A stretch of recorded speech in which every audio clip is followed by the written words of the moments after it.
Hello दोस्तों, आप सभी का स्वागत है हमारे यूट्यूब चैनल कविंदर भैया पर। तो दोस्तों, आज हम लोग कक्षा 3 वीणा हिंदी यूपी बोर्ड पाठ 1 को पढ़ेंगे। हमारे पाठ का नाम है सीखो। तो आज हम लोग इस पाठ का प्रश्न उत्तर देखेंगे। तो सबसे पहले देखेंगे बातचीत के लिए, जिसमें पहला प्रश्न दिया गया है, आपको इस चित्र में क्या क्या दिखाई दे रहा है। तो दोस्तों, आप इस चित्र को ध्यान से देखिए। आपको इस चित्र में जो जो चीज़ें दिखाई दे रही हैं वही लिखना है उत्तर में।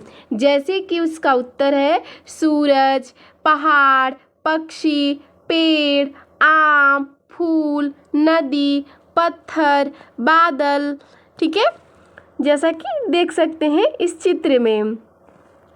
चलिए अब देखते हैं अगला प्रश्न 2 नंबर। इनमें से कौन कौन सी वस्तुएं आप प्रतिदिन देखते हैं। तो इसका उत्तर है सूरज, पक्षी, पत्थर, पेड़, फूल तथा बादल। अगला प्रश्न है 3 नंबर। उगते हुए सूरज को देखकर आपके मन में किस प्रकार के भाव आते हैं। तो इसका उत्तर है उगता सूर्य देखकर मेरा मन जोश से भर जाता है और शांति मिलती है। यह सोचकर शांति मिलती है कि मेरे काम करने के लिए मेरे पास आज का पूरा दिन है। अगला प्रश्न देखते हैं 4 नंबर। रंग बिरंगे फूलों को देखकर आपको कैसा लगता है। तो इसका उत्तर है रंग बिरंगे फूलों को देखकर मेरा मन प्रसन्नता यानी कि खुशी से भर जाता है। ठीक है, अब अगला प्रश्न है किससे क्या सीखे, मिलान कीजिए। तो जैसा कि आप इस प्रश्न को देख सकते हैं, चलिए मैं आपको बताती हूँ।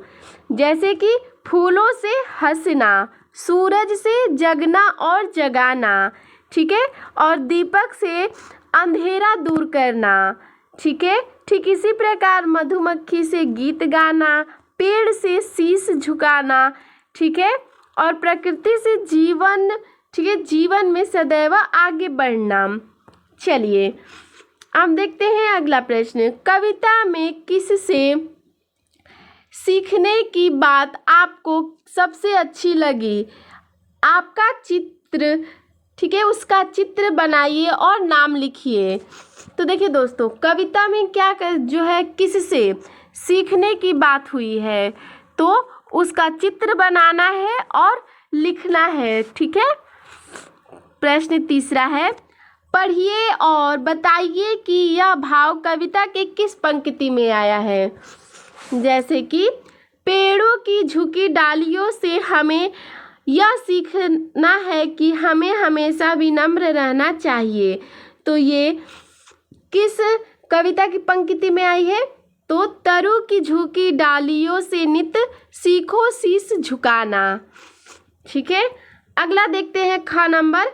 हवा के झोंकों से हमें सीखना है कि हम हमेशा कुछ ना कुछ काम करते रहें। तो ये कविता के किस पंक्ति से है। तो सीख हवा से झोंकों से लो, ठीक है, सीख हवा के झोंकों से लो कोमल भाव बहाना। ठीक है, अब देखते हैं अगला प्रश्न। ठीक है, अगला प्रश्न देखते हैं ग नंबर है। नदी नहर से हमें सीखना है कि जीवन आगे बढ़ने का नाम है और हमें आगे बढ़ते रहना चाहिए। तो ये किस पंक्ति से है। तो जलधारा से सीखो आगे जीवन पथ में बढ़ना। चलिए अब देखते हैं अगला प्रश्न।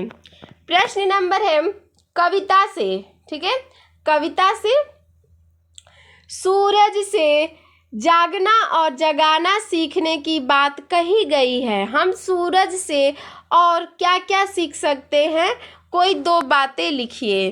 तो चलिए देखते हैं इसका उत्तर। सूरज से हम दूसरों के जीवन में प्रकाश भरना सीख सकते हैं। हमें लोगों के जीवन के दुख दूर करके उजाला भरना चाहिए। और अगला है दूसरा, सूरज से हम अनुशासन सीख सकते हैं। जैसे सूरज बिना किसी की परवाह किए समय पर उदय और अस्त होता है, वैसे ही हमें भी बिना किसी चीज़ की परवाह किए अपने जीवन में अनुशासन लाना चाहिए। अगला देखते हैं। अगला है 2 नंबर। लता और पेड़ों से एक दूसरे के साथ प्रेम और सद्भाव की बात सीखने के लिए कहा गया है। इनसे हम और क्या क्या सीख सकते हैं, कोई 2 बातें लिखिए। तो चलिए इसका उत्तर देखते हैं। ठीक है, लता और पेड़ से हम सद्भाव के अलावा एक दूसरे को उन्नति यानी कि विकास के पथ अग्रसर करना भी सीख सकते हैं। ठीक है, दूसरा है, लता और पेड़ों से हम दूसरों के लिए जीना भी सीख सकते हैं। वे अपने जीवन में लोगों को फूल फल इत्यादि देते हैं और सुख रहते हैं। ठीक है, सुखी रखते हैं, यहाँ पे रहेगा। चलिए अगला देखते हैं। 3 नंबर दिया गया है कि हम सभी में कोई ना कोई विशेषता अवश्य होती है। आप अपने सहपाठी की कौन सी बात सीखना चाहते हैं? तो दोस्तों चलिए इसका देखते हैं उत्तर। मेरा सहपाठी हमेशा सबकी सहायता करता है। कक्षा में वह बढ़ चढ़कर सबकी मुश्किलें दूर करता है। मैं भी उसकी इसी बात को सीखना चाहता हूँ। चलिए अब देखते हैं भाषा की बात, जिसमें देखते हैं कुछ शब्द और उसके अर्थों को। ठीक है, जैसे शब्द दिया गया है तरु, इसका अर्थ होता है पेड़। शीश, इसका अर्थ होता है सिर। पृथ्वी, इसका अर्थ होता है धरती। हरना, इसका अर्थ होता है दूर करना। पथ, इसका अर्थ होता है मार्ग या रास्ता। ठीक है, अब देखते हैं ऊपर दी गई सूची को ध्यान से पढ़िए। इनमें से कोई 2 शब्द लेकर वाक्य बनाइए। जैसे कि क नंबर है, जैसे कि पथ, आप कोई भी ले सकते हैं और उसका वाक्य बना सकते हैं। जैसे कि मैंने लिया है पथ और तरु, तो पथ का देखेंगे।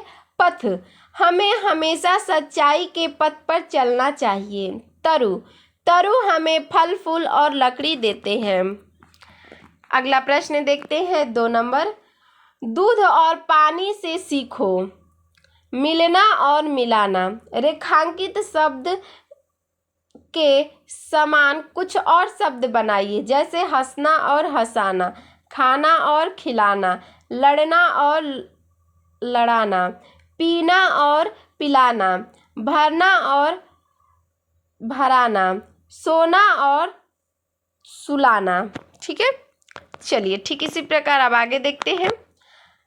स और प वर्ण से प्रारंभ होने वाले शब्द को कविता से खोज कर लिखिए। जैसे स से हो गया सीखो और प से हो गया पानी। ठीक इसी प्रकार है स से सूरज, स से सबको, स से सच्ची, स से सेवा।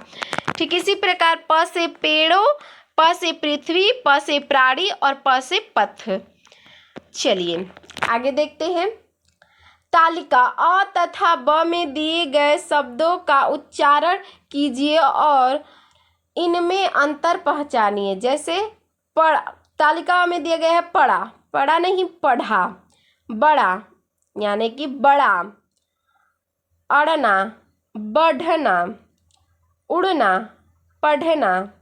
कढ़ाई, कढ़ाई। लड़ाई, चढ़ाई। ठीक है, अब देखिए बूझो तो जाने। जैसे यहाँ कुछ पहेली है। एक फूल एक फल है भाई, दोनों मिलकर बने मिठाई। तो इसका है गुलाब जामुन। ठीक है, गुलाब जामुन को गुलाब और जामुन। ठीक है, एक फल है एक फूल है। चलिए अगली पहेली बूझते हैं। बिना बाल की पूछ लिए वह भाग रहा है। सब सोते वह रात रात भर जाग रहा है।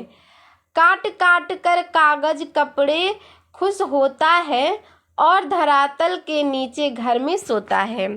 तो क्या है वो? चूहा। ठीक है दोस्तों, आइए मिलकर गाएं। ठीक है, पाठ में पढ़ी गई कविता को हम सब मिलकर गाएं। ठीक है, तो जो कविताएं दी गई हैं उसको आपको मिलकर गाना है और दोस्तों आपको हमारा यह वीडियो कैसा लगा हमें कमेंट में ज़रूर बताइएगा। और अगर आप और वीडियो देखना चाहते हैं तो आप हमारे डिस्क्रिप्शन में जाकर प्लेलिस्ट में सारे वीडियो देख सकते हैं। धन्यवाद।